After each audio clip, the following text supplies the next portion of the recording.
Side तक खड़े हो गए, वो पर्ची जाया हो गई, उन्हें संभाल ली, हजारा पर्चियां फिर हलाइया,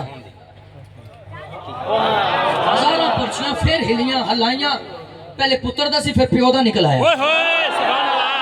माशाअल्लाह माशाअल्लाह माशाअल्लाह, पहले पुत्र दा फिर प्यो दा है। ये हकीकत है होण दी गल। अच्छा ए मेहरबानी उन्हां दी माशाअल्लाह। इस नियत नाल हाथ खड़ा करो।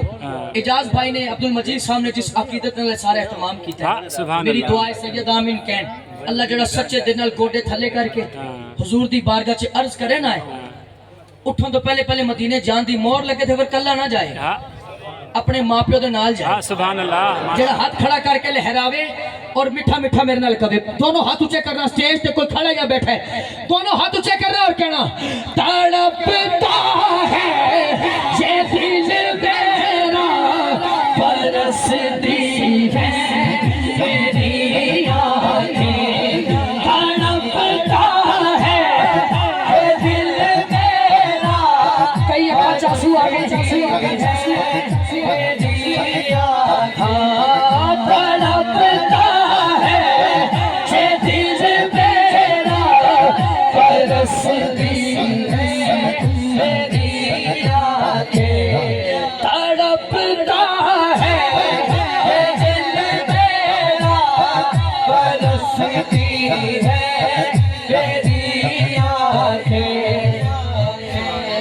हाथ जोड़ के कहना, हाथ जोड़ के कहना, बुला लो अब मदीना।